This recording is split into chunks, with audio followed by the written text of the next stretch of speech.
This is Fat to Fierce. Welcome to the Confidence Chronicles. I'm your host, Amy English. Join me on this empowering adventure towards a healthier relationship with food, body, and self, one delicious bite at a time.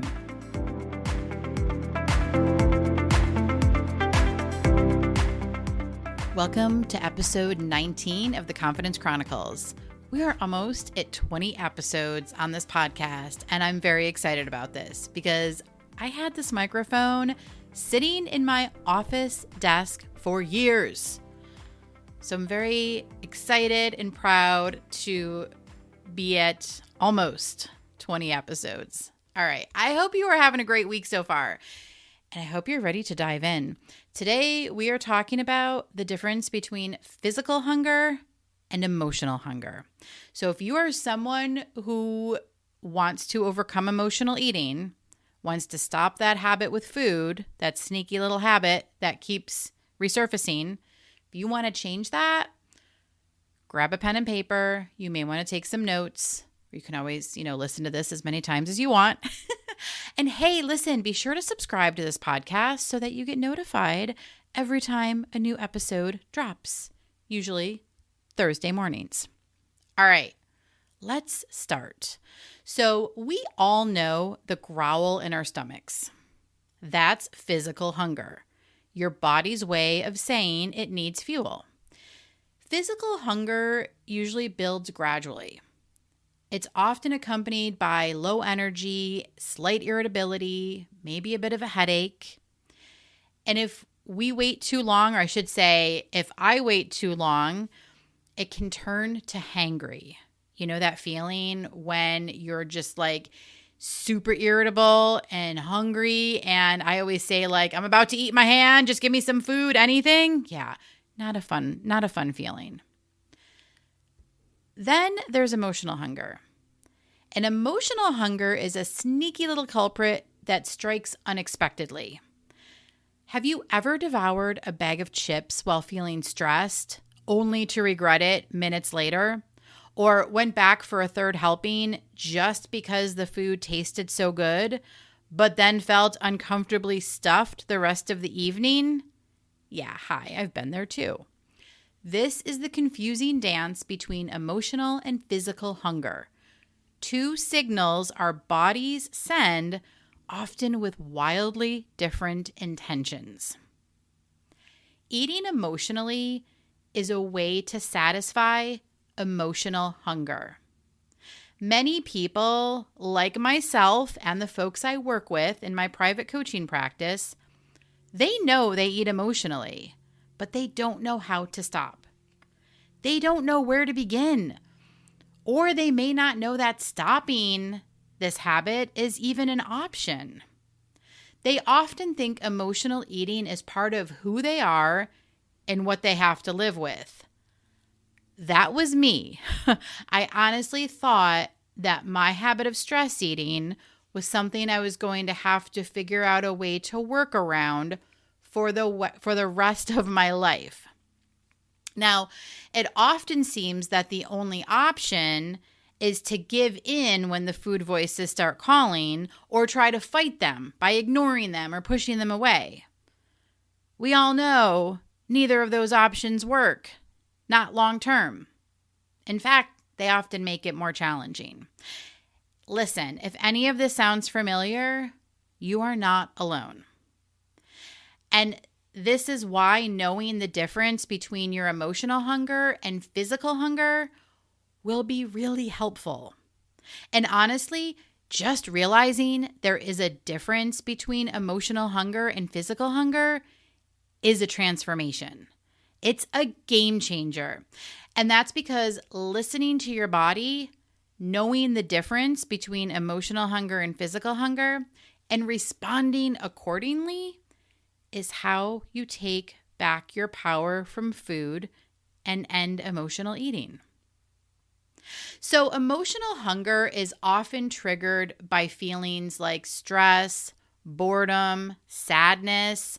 We often consider those negative emotions, but can also be triggered by more positive emotions, or what we consider to be positive emotions, like overjoy, excited, happiness.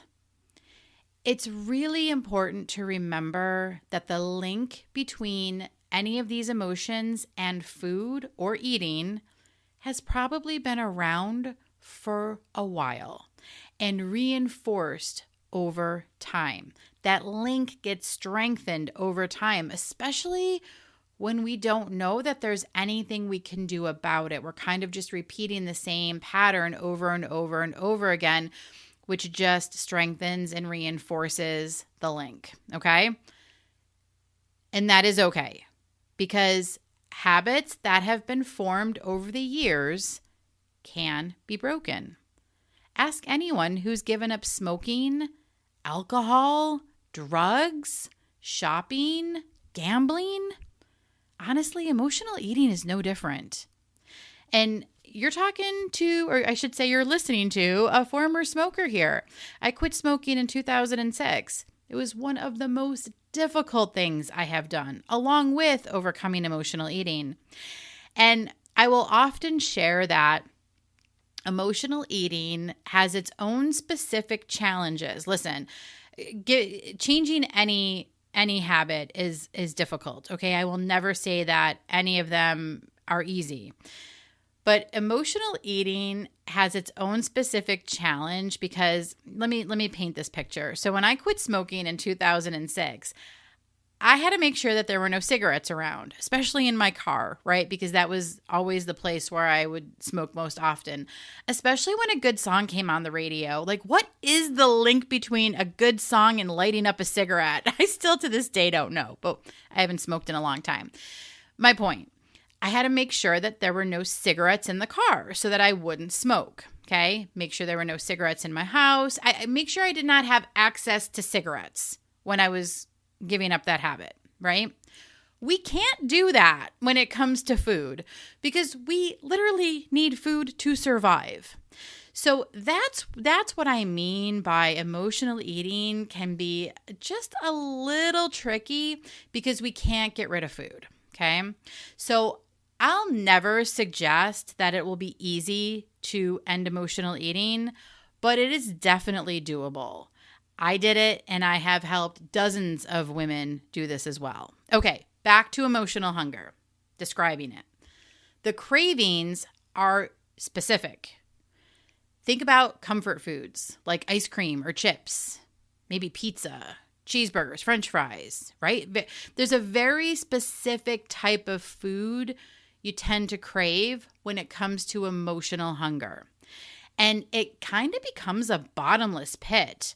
So you might feel better temporarily when you start eating, when you start to satisfy that emotional hunger, but the underlying emotional need isn't addressed, leading to overeating and guilt.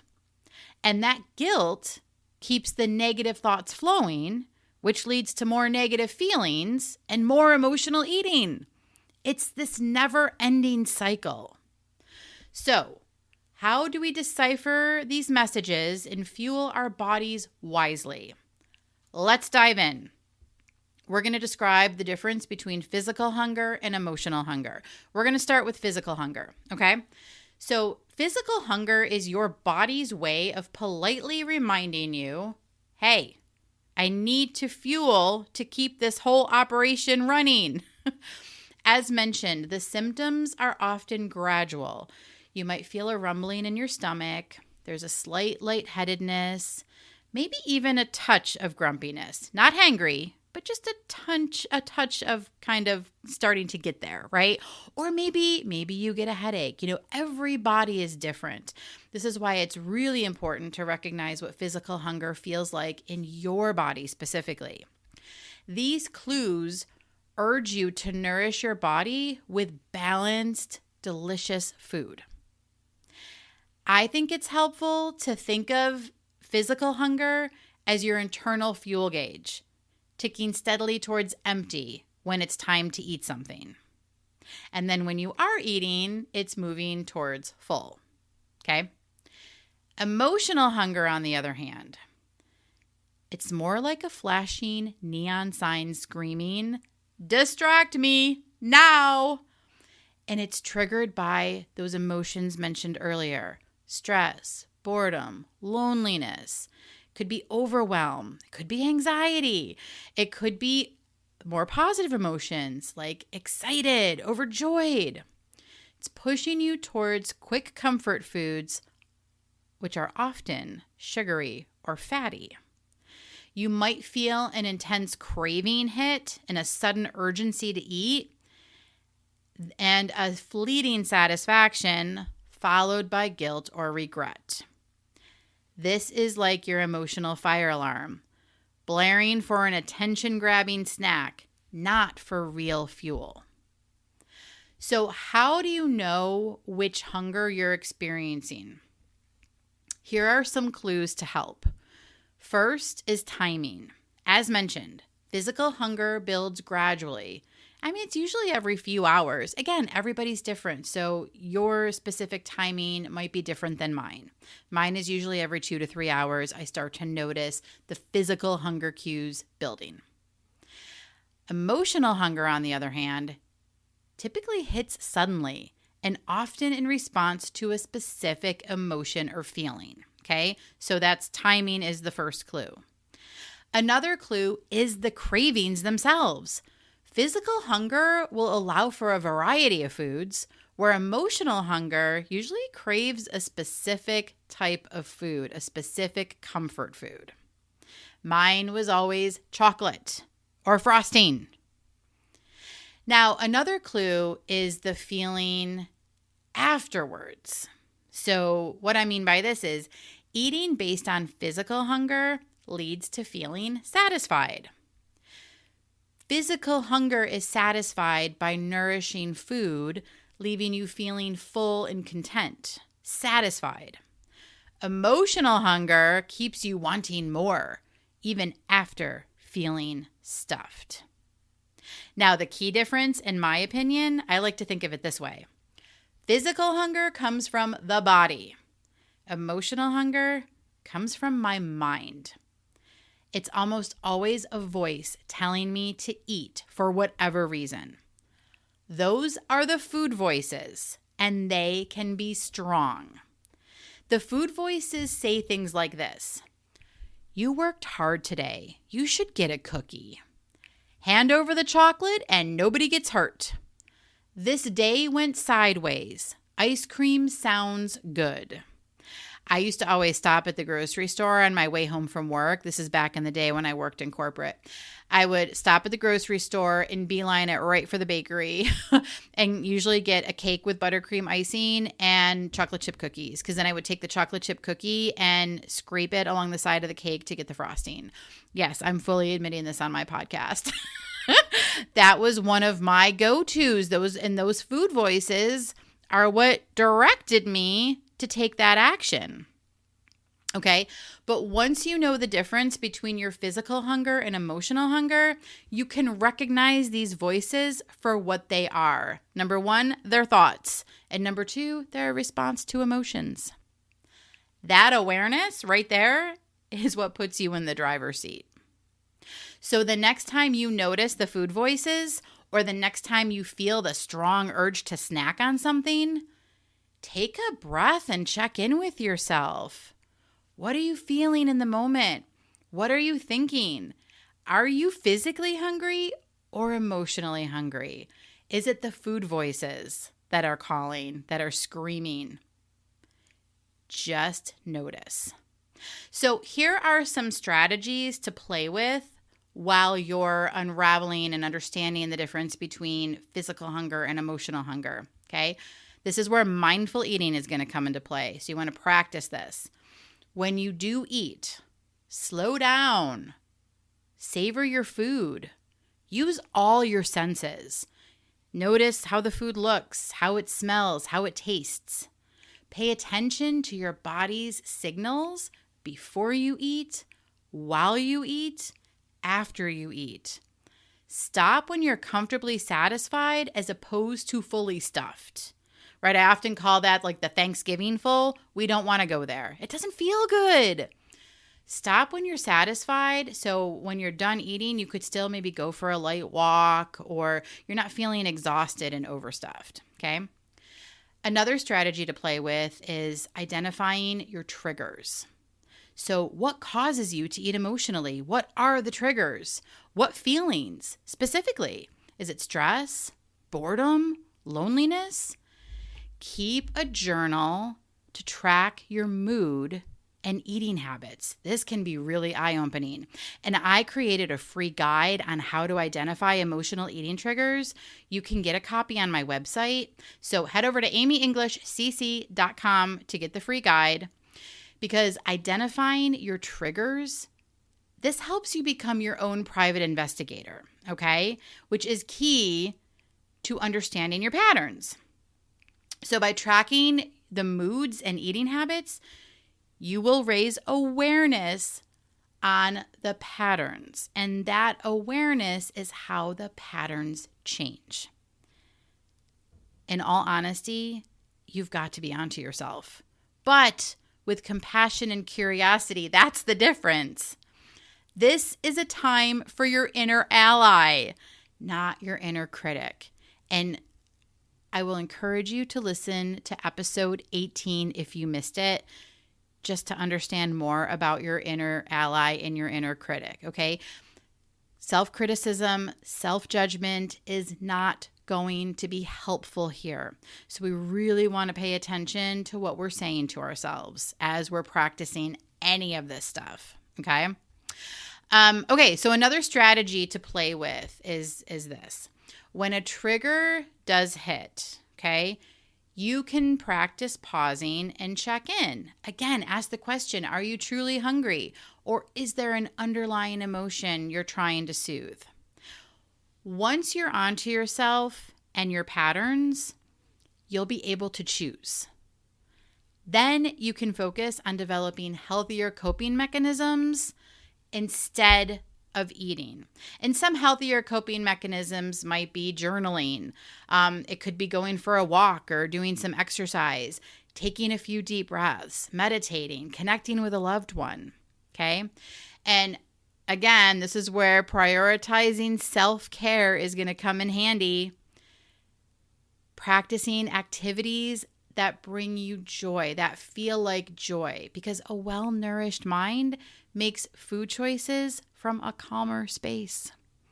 And actually, I consider satisfying physical hunger to be part of self-care, because often being too hungry physically, as I mentioned, can lead to being hangry, which will often lead to a binge. Ask me how I know. So that's where satisfying that physical hunger is absolutely part of self-care. It's literally stopping that binge habit before it starts. Okay, some of the other quick tips to keep in mind as you're exploring all of this. These are some of the more, I don't want to say basic, but more familiar tips, right? Staying hydrated, because dehydration can mimic hunger pangs. So you want to make sure you're drinking as much water as you can throughout the day, right? I know that's not always possible for everybody depending on your circumstances, like job, situation, stuff like that. But just making sure you're drinking as much as you possibly can, as much water. And if you don't like water, there's so much you can add to it. Like my husband and son do not like drinking plain water, so they use Mio. You know, they'll put the drops of Mio in their water. My daughter puts lemon in her water. Me, I'm boring, so I like plain water.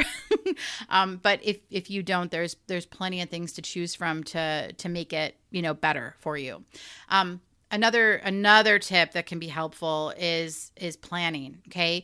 Not necessarily meal planning. Listen, I don't do meal plan or meal prep, but what I do is I will prepare chicken, like a large amount of chicken at once, and have it in the fridge so it's available throughout the week.